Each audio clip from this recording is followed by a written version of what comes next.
Hello everyone, welcome back to my channel. কিন্তু আজকে আমি আমার জার্নালিং শুরু করার আগে একটা জিনিস ক্লিয়ার করব, হোয়াট ইজ জার্নালিং আর আমরা কেন জার্নালিংটা করব। আমি এই কথাগুলো এই কারণেই বলছি কারণ আমি আমার যারা নিয়ারেস্ট পার্সন, যারা আমার এখন ক্লোজেস্ট সাবস্ক্রাইবার, তাদের সাথে কথা বলে এটাই বুঝতে পেরেছি তারা কেউ জার্নালিং করে না। জার্নালিং টার্মটা শুনতেও অনেকটা বড় সড়ো, তো পাতি কথা, নিজের মনের কথা খাতায় লেখা। এবার জার্নালিং এর কিছু সিস্টেম থাকে, যেমন হচ্ছে তুমি সেটাকে সকালে করতে পারো। সকালে যদি করো তুমি সেটা মোস্টলি প্ল্যানিং করবে আজকের দিনটা কিরকম কিরকম ভাবে আমি কাটাতে চাই, ঠিক আছে। আর যদি তুমি সেটা রাত্রে করছো তাহলে তোমার দিনটা কেমন ভাবে কাটলো, বা তুমি যদি দুটোই করো, একবার সকালে একবার রাত্রে, তাহলে তুমি প্ল্যান কি করেছিলে আর কতটা অ্যাচিভ করতে পারলে সেই দুটোকে একটা চেক আপ বা রাখতে পারো। কিন্তু যদি দুটো মোস্টলি মেনটেন না করতে পারো, মেনে নিলাম তুমি একটাই লিখছো, যেমনটা আমি করি। আমি সকালবেলা বা রাত্রেবেলায় যখন সময় পাই আমি তখন করি। তখন আমি লিখে রাখি, আমার মাইন্ডে প্ল্যান থাকে এবং কি কি করবো আজকে তো থাকে, আর কি কি করে উঠেছি সেগুলো হিসেব মতো মিলিয়ে নিই রাত্রেবেলায়।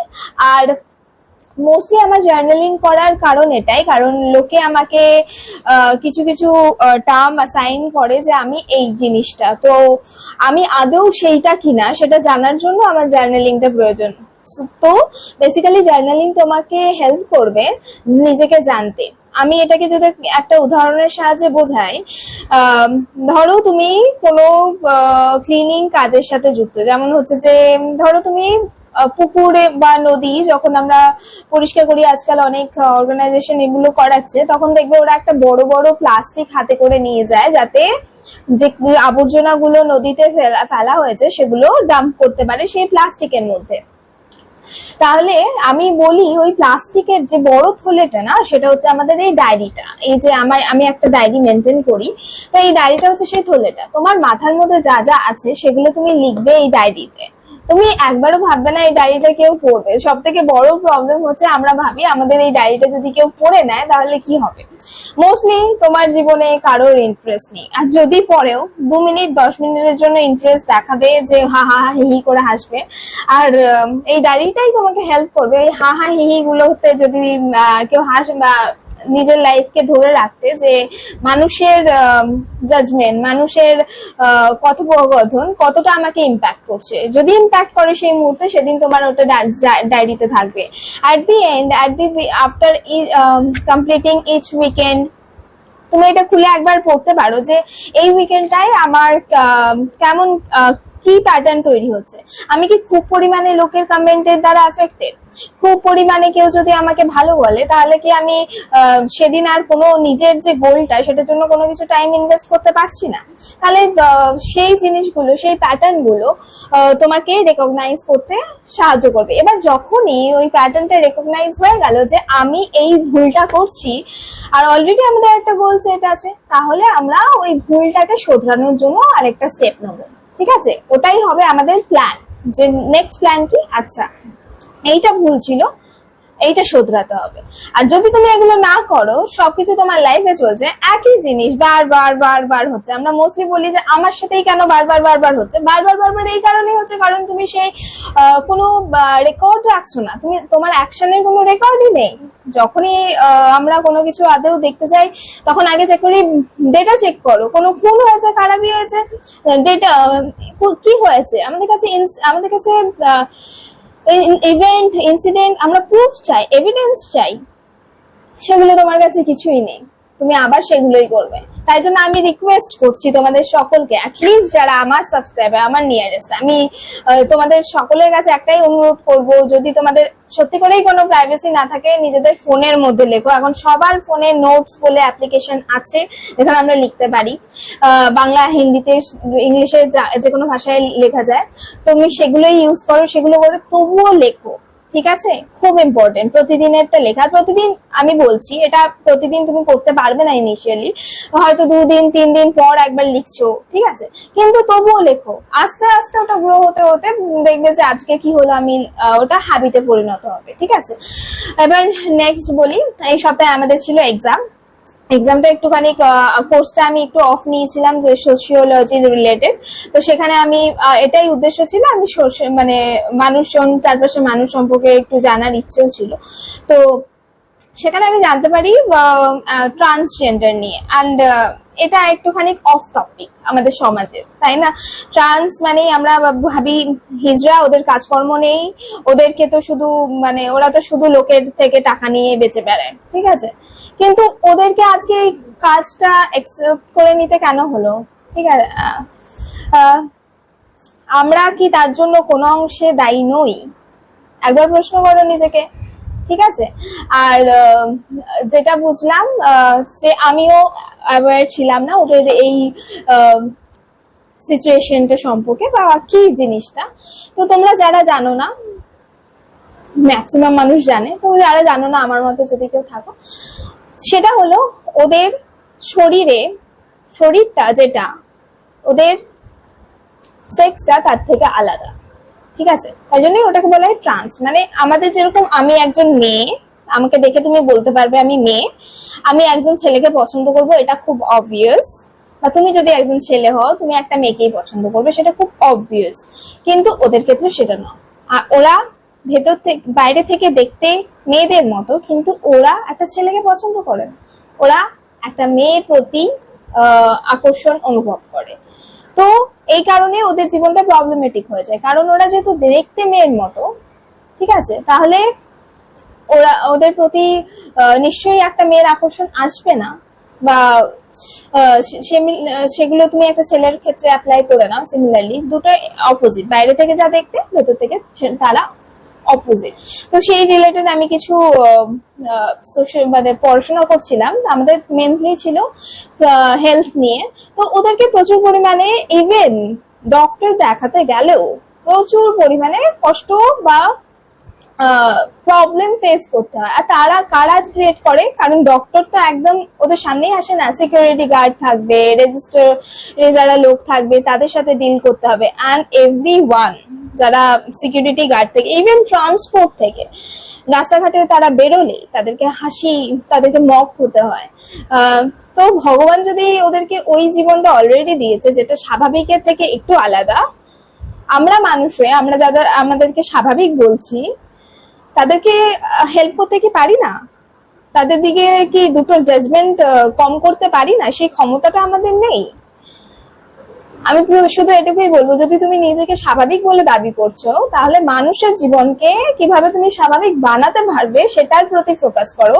এমনটা নয় যারা দুর্বল বলবো না, অবশ্যই তারা দুর্বল না, যারা একটু আলাদা, তাদেরকে আরেকটুখানি জাজ করে নিজের ক্ষমতা প্রকাশ করতে। তো সেটা আপনার বা আমার ক্ষমতা ওটা নয়।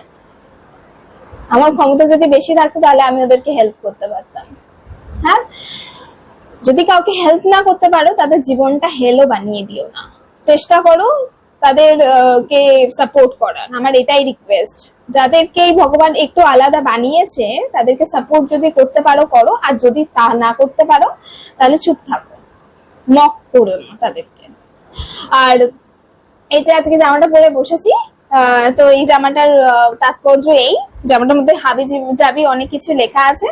কারণ কিনা আমরা পাস আউট হতে চলেছি, এবং তাই জন্য আমাদের স্টুডেন্ট অ্যালুমনাই রিলেশন সেল থেকে, যেটাকে সার্ভ বলা হয়, তারা অ্যালুমনাই সেল থেকে বেসিক্যালি কিছু জিনিস অর্গানাইজ করে। তার মধ্যে হচ্ছে এটা, যেটাকে ইনস্টিটিউট ভ্যালিডেটরি ফাংশনের একটা পার্ট, যেখানে আমরা গ্রাফটিং করি। এই হোয়াইট টি শার্টটা ওরা দেয়, এবং এখানে আমরা আমাদের বন্ধুরা যারা আমাকে নিয়ে যা কিছুই তাদের মনে আছে বা তারা ভাবে, তারা এগুলো এখানে লিখে রাখে। সব থেকে এই বেস্ট পার্ট বা বেস্ট লেগেছে আমার এইটা, যে দেখতে পাচ্ছ এখানে 0 ইগো লেখা আছে। হয়তো আমি এটাই ডেভেলপ করতে চাই যে ইগো, যেমনটা আমি বলে থাকি যে আমরা সেগুলো কোনো কিছুই করবো না যেগুলো আমাদেরকে ডিস্ট্রয় করে, আর তার মধ্যে একটা হচ্ছে ইগো। আমার পেছনে কৃষ্ণ ভগবান আছে, আমি ওনাকে অনেকটা ফলো করি, এবং উনিও বলেছেন যেখানে কি বলবো, ইগোর বাংলাটা ভুলে গেছি। তো ইগো থাকলে তুমি ভীষণ পরিমাণে ওই একগুঁয়ে টাইপের হয়ে যাবে। আমার ইগো হার্ট হয়েছে, আমি এবার যতক্ষণ না ওর ইগোকে হার্ট করতে পারছি ততক্ষণ আমার শান্তি নেই। শান্তি নেই মানে আর কোনো কাজও নেই, তুমি কোনো কাজই করতে পারবে না। তাই জন্য ট্রাই করার চেষ্টা করছি, মানে ট্রাই করছি যাতে ইগোটা কমাতে পারি। বন্ধুরা বলছে নাকি আমার জিরো ইগো, বেস্ট। আর তারপরে আরো অনেকে লিখেছে super cute roommate, super silent, no cute silent roommate, আমি সাইলেন্ট। গ্রেট। অনেকেই বলেছে কিউট। তারপরে আরো অনেকে কিছু লিখেছে, সুনন্দা লিখেছে আমি তোমাকে ভালোবাসি, বাংলা তো জানে না তাই ইংলিশে লিখেছে। আরো অনেকে অনেক কিছু লিখেছে। এটা নো বদমাশি করে অনেকে লিখেছে নো ওয়ান লাভস মি, আমি এরকম বলি।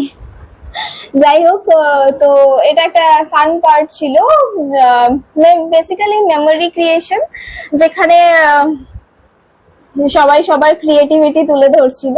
আর এটা আরেকজন লিখেছে সুখী মানুষ, সে নাকি আমাকে যখনই দেখে তখনই নাকি আমি হাসি, তাই জন্য তার মনে হয়েছে আমি অনেক সুখী, ভালো। আর সবাই সবার মতো লিখেছে। So fun part memory creation, হয়তো অনেক কিছু থাকে না আমাদের লাইফে, কিন্তু এই জিনিসগুলো এই লং টার্ম হোল লাইফ আমাদের সাথে থেকে যাবে। আমি সবার নামে যে যেটা লিখেছে ভুলে যাবো বলে আমি তাদের নামগুলো ঘরে এসে লিখে রেখেছি, যে এটাকে বলেছে এটাকে বলেছে। ঠিক আছে, এগুলো আমার কাছে অনেকটা বড় পাওয়া, যে কেউ আমাকে নিয়ে ভাবছে। ঠিক আছে। আর আমি তোমাদের কাছ থেকে একটা হেল্প চাই, জানি না তোমরা কতজন আমাকে এই হেল্পটা করে উঠতে পারবে। আমার বেশি জনের হেল্প চাই না, 2-4 জন যদি কেউ গাছপ্রেমী হও আমার ক্রিয়েশন মানে আমার কমিউনিটিতে, তাহলে আমি বলবো যে আমি প্রথমে শুরু করে বলেছিলাম যে আমি একটা স্পাইডার প্ল্যান্ট আনছি, কিন্তু সেই স্পাইডার প্ল্যান্ট 2টো লাগিয়েছিলাম, তার মধ্যে একটা প্রায় মরেই গেছে, এই একজন একটু বেঁচে আছে, কিন্তু তার খুব করুণ অবস্থা। আমি এখন মুম্বাইতে আছি, আমি ওয়েদারটা কমপ্লিটলি জানি না, এখন তো গরমকাল, প্রচুর গরম আছে, হিউমিডিটিও আছে। আমি ওকে 2 দিনে একবার জল দিই, তবু ওর পাতাগুলো এরকম হয়ে যাচ্ছে। আমি জানি স্পাইডারে বেশি জল লাগে না, সামান্য ইনডিরেক্ট সানলাইট লাগে, সেরকম জায়গাতেই রেখেছি, তবুও পটিং মিক্সচারও সেই ঠিক আছে, কিন্তু তবুও এর মরমর অবস্থা। চেষ্টা করছি বাঁচানো, তোমরা প্রে করো যেন আমি পুচকুটাকে বাঁচাতে পারি। এটা আমার কাছে একটা চ্যালেঞ্জের মতো, কারণ তোমাদেরকে বলেছি আমি প্রথম যে স্পাইডার প্ল্যান্টটা কিনে এনেছিলাম সেটাকে আমি হারিয়েছি। তো আমি এটাকে হারাতে চাই না, বেসিক্যালি এটাকে আমি গ্রো করতে চাই অ্যাট এনি কস্ট। জানি না এটা খুব করুণ অবস্থা। তোমরা যদি কেউ এরকম সিচুয়েশন ডিল করেছো তাহলে আমাকে একটু হেল্প করো, কি করতে পারি। আর last but not the least, আমি যে ক্রিকেটে রানার আপ হয়েছিলাম তার মেডেলটা পেয়ে গেছি, ব্যাং ব্যাং। মেকানিক্যাল ইঞ্জিনিয়ারিং এর হয়ে খেলেছিলাম, যদিও আমার ডিপার্টমেন্টের হয়ে আমি খেলিনি। দিস ইজ দ্য মেডেল, পেয়ে গেছি আমি জাস্ট কালকেই, এটা ওরা আমাকে দিয়েছে। তো আমি এই উইকটা এখানেই শেষ করছি, কারণ নেক্সট উইকটা আমার আরো অনেকগুলো ইভেন্ট আছে, সেগুলো বলতে গেলে ভিডিওটা অনেক বড় হয়ে যাবে।